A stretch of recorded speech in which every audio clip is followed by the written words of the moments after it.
تو آئیے آج ہم اس ارتھ کے بارے میں بات کرتے ہیں، اس زمین کے بارے میں بات کرتے ہیں، اس زمین جس پر ہم لوگ رہ رہے ہیں اتنے سکون کے ساتھ، اتنے آرام کے ساتھ۔ یہاں پر ہمیں کھانے کے لیے مل رہا ہے، پانی مل رہا ہے پینے کے لیے، اسی طرح سکون کے ساتھ ہم اس زمین پر چل سکتے ہیں، اپنی گاڑیوں میں گھوم پھر سکتے ہیں۔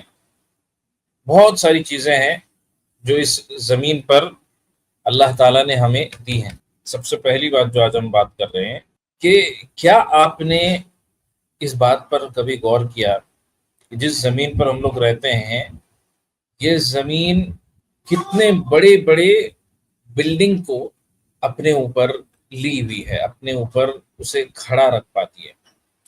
آپ دیکھیے، آپ اگر ممبئی میں رہتے ہیں یا آپ اگر کسی بھی سٹی میں، جیسے یہاں حیدرآباد سے جڑے ہیں، بڑے بڑے بلڈنگز جو ہیں اس زمین پر کھڑے ہوتے ہیں، آسانی کے ساتھ یہ زمین انہیں اٹھا لیتی ہے۔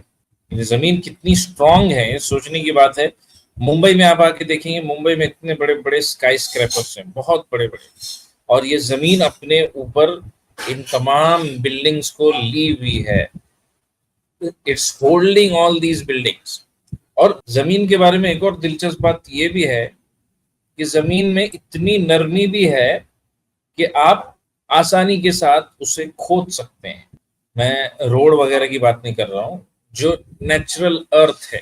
آپ جائیں گے کسی گارڈن میں جائیں گے، یا آپ مثال کے طور پہ کہیں جنگل میں چلے جائیے، وہاں پر کہیں روڈ ووڈ نہیں ہوتے ہیں، گاؤں میں بھی چلے جائیں گے، تو جو ایکچوئل زمین ہے، جو ایکچوئل ارتھ ہے، وہ اتنی نرم ہے کہ ایزیلی آپ اسے کھود سکتے ہیں۔